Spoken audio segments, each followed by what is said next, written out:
नमस्कार। हिंदी आचार्य में स्टूडेंट्स, आज हम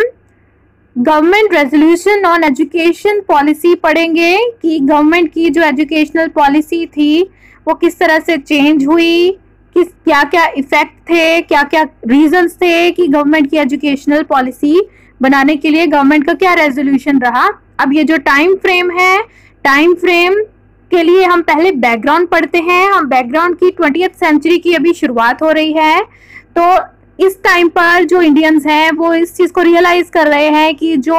एजुकेशन का जो सिस्टम है वो अलग अलग जगह पर हर स्टेट में अपना एजुकेशन डिपार्टमेंट तो हो गया है, लेकिन एक नेशनलिस्टिक सिस्टम ऑफ एजुकेशन भी होना चाहिए पूरे इंडिया के लिए। तो अब ये जो कांग्रेस है उसका जो कैलकाटा कॉन्फ्रेंस है 1906 में होती है, उसमें भी एनी बेसेंट कहती हैं कि एक नेशनल एजुकेशन सिस्टम होना चाहिए थ्रू आउट द नेशन, पूरे इंडिया में एक नेशनल एजुकेशन होना चाहिए। अब इसके साथ ही बैकग्राउंड है हमारा गोपाल कृष्ण गोखले का। तो जो गोपाल कृष्ण गोखले हैं वो भी एक बहुत ही इन्फ्लुएंशियल मेंबर हैं कांग्रेस के। वो नॉन ऑफिशियल मेंबर बन जाते हैं ब्रिटिश इंपीरियल लेजिस्लेटिव काउंसिल के 1902 में, और क्योंकि वो एक प्रोफेसर थे पूना में, तो उन्होंने ये डिमांड की कि जो कंपल्सरी प्राइमरी एजुकेशन होनी चाहिए वो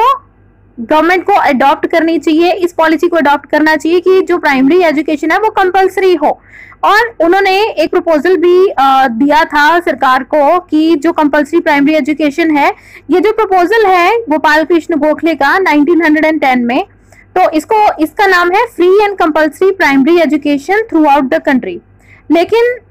ये जो उन्होंने शुरुआत में बोला था, शुरुआत में उन्होंने इस चीज के लिए बोला था कि free and compulsory primary education होनी चाहिए, खासतौर पर उन जगह पर जहां पे 35% बॉयज हैं वो एजुकेशन अभी भी ले रहे हैं, वहां से स्टार्ट करना चाहिए। और जो एज ग्रुप है प्राइमरी एजुकेशन के लिए वो 6 to 10 ईयर्स है।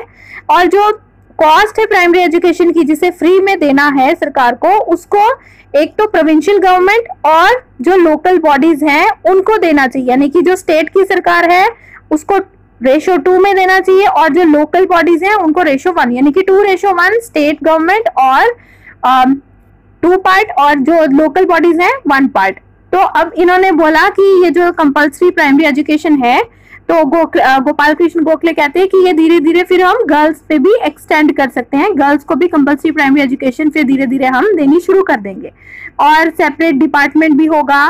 प्राइमरी एजुकेशन के लिए। तो गोखले जो है उन्होंने एक बिल प्रेजेंट किया है लेजिस्लेटिव काउंसिल में for free and compulsory education. ये मार्च 1910 में बनाया था। बिल को उन्होंने इंट्रोड्यूस किया था 1911 में, और ये जो बिल था ये कंपल्सरी एजुकेशन एक्ट इंग्लैंड में जो पास हुआ था उसके ऊपर बेस था कि इंग्लैंड में जैसे कंपल्सरी एजुकेशन एक्ट हो गया है तो उसी तरह से इंडिया में भी कंपल्सरी एजुकेशन होनी चाहिए। लेकिन गवर्नमेंट ने इस बिल को रिजेक्ट कर दिया और इस चीज के ऊपर काम नहीं किया। लेकिन इसके बाद अब ये जो जिस चीज के लिए ये वीडियो बना है बच्चों, यही ध्यान देने वाली बात है, गवर्नमेंट ने अपनी पॉलिसी अडॉप्ट की है। ये resolution on education policy government के क्या रेजोल्यूशन था, वो जो पॉलिसी है ये गवर्नमेंट ने 1913 में अडॉप्ट करनी स्टार्ट की है। और ये जो पॉलिसी है, इस पॉलिसी 1913 वाली पॉलिसी के अकॉर्डिंग क्या क्या होना चाहिए था, क्या हुआ वो अभी हम बाद में पढ़ते हैं। क्या क्या होना चाहिए था कि जो लोअर प्राइमरी स्कूल्स हैं उनको एक्सपेंड करना है, अपर प्राइमरी स्कूल्स हैं उनको और ज्यादा बढ़ाना है, और अपर प्राइमरी स्कूल्स को का जो लेवल है उनको हाई बनाना है, और जो मकतब्स हैं या पाठशाला हैं उनको भी ग्रांट्स देनी, उनकी भी सब्सिडी होनी चाहिए। इसके साथ ही गवर्नमेंट की भी पॉलिसी थी कि हमें जो इंस्पेक्शन है स्कूल की उसको भी थोड़ा अच्छा बनाना चाहिए, एफिशिएंट बनाना चाहिए, और जो प्राइमरी स्कूल का जो टीचर है उसकी कम से कम 1 साल की ट्रेनिंग हो जानी चाहिए, और वो कम से कम मिडिल एग्जामिनेशन पास किया हुआ हो, और इसके साथ ही जो टीचर्स हैं उनका रिफ्रेशर कोर्स भी होना चाहिए,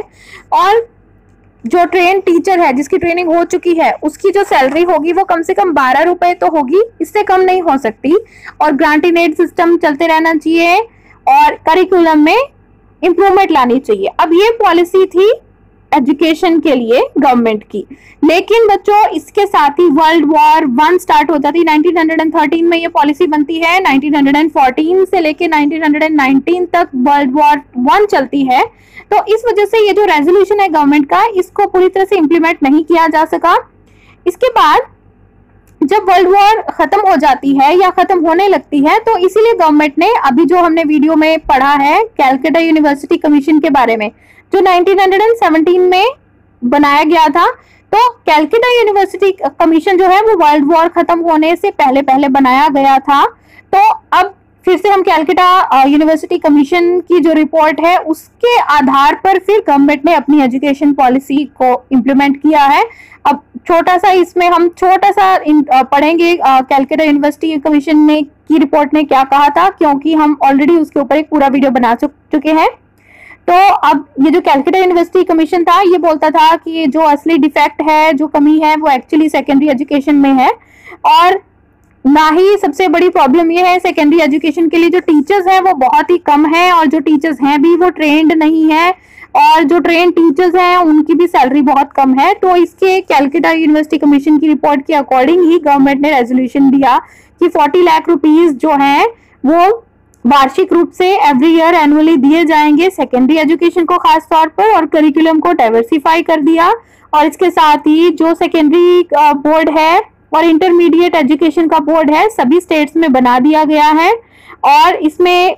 ये जो बोर्ड है इसमें भी रिप्रेजेंटेटिव हिंदूज एंड मुस्लिम्स दोनों के होंगे। इंटरमीडिएट स्टेज वो स्टेज को कहते हैं कि जब आपने मैट्रिक कर ली है, और इसके बाद पहले इंटरमीडिएट स्टेज नहीं होती थी, पहले सीधा यूनिवर्सिटी में बच्चे दाखिला लेते थे, तो बीच में इंटरमीडिएट स्टेज बनाने के लिए कहा गया है। तो अब intermediate stage between matriculation and university education है, और इसके लिए भी एक अलग से बोर्ड बनाया, बोर्ड ऑफ इंटरमीडिएट एजुकेशन। और इसमें जो मीडियम ऑफ इंस्ट्रक्शन है वो मदर टंग होनी चाहिए, लेकिन मैथ्स और इंग्लिश में इंग्लिश मीडियम ही चलेगा। यूनिवर्सिटीज के बारे में कहा है कैलकाटा कमीशन ने कि यूनिवर्सिटीज में जो पढ़ाई है वो तो डेफिनेटली इंग्लिश में ही होनी चाहिए, और यूनिवर्सिटीज में सेमिनार्स और ट्यूटोरियल्स भी होने चाहिए, और इसके साथ ही यूनिवर्सिटीज में फिजिकल ट्रेनिंग के लिए भी एक डायरेक्टर होना चाहिए स्टूडेंट्स के लिए, और एक बोर्ड भी होना चाहिए स्टूडेंट्स वेलफेयर के लिए यूनिवर्सिटीज में, और ओरिएंटल स्टडीज यानी कि जो क्लासिकल लैंग्वेजेस हैं उनकी स्टडीज भी यूनिवर्सिटीज में प्रमोट या एनकरेज की जानी चाहिए, और यूनिवर्सिटी कोर्ट और एग्जीक्यूटिव काउंसिल होनी चाहिए। सेनेट एंड सिंडिकेट को हटाने की बात की है, और वाइस चांसलर होना चाहिए, और इंटर यूनिवर्सिटी बोर्ड एस्टेब्लिश करने की भी बात की गई है इसमें। तो इस तरह से हम देखते हैं कि ये सभी जो सजेशंस हैं कैलकाटा यूनिवर्सिटी कमीशन के, ये एक्चुअली सिर्फ कैलकाटा यूनिवर्सिटी के लिए ही नहीं, इन्होंने पूरे इंडिया की यूनिवर्सिटीज जितनी भी उस टाइम पर थी उनका सर्वे किया था, और उनके हिसाब से इन्होंने अपनी रिपोर्ट गवर्नमेंट को दी थी। और एक और चीज है, इसमें पर्दा स्कूल्स की बात की गई है। जो कैलकाटा यूनिवर्सिटी कमीशन है वो बोलता है कि अपनी रिपोर्ट में कि पर्दा स्कूल्स होने चाहिए 15 से 16 साल की लड़कियों के लिए, ताकि लड़कियों के लिए अलग स्कूल हो, और अगर वो एजुकेशन लेना चाहती है तो उनके लिए स्पेशल स्कूल्स हो, और इसी तरह से को एजुकेशन को भी स्टार्ट कर देना चाहिए, और विमेन एजुकेशन के लिए भी बोर्ड होना चाहिए कैलकाटा यूनिवर्सिटी में। तो कैलकाटा यूनिवर्सिटी कमीशन के ही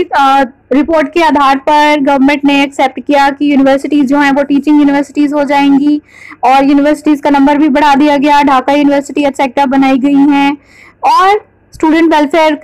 के लिए अलग बोर्ड बनाया गया। तो इस तरह से अब हम देख सकते हैं कि जो कैलकाटा यूनिवर्सिटी कमीशन था उसके हिसाब से ही गवर्नमेंट ने एजुकेशन पॉलिसी अपनी अडॉप्ट की है, जो कि एक्चुअली स्टार्टिंग कहाँ से होती है, स्टार्टिंग नेशनलिस्ट मूवमेंट में जो लोगों के अंदर फीलिंग है, कांग्रेस के रेजोल्यूशंस हैं, वहां से हम स्टार्टिंग होती है, हम देखते हैं। फिर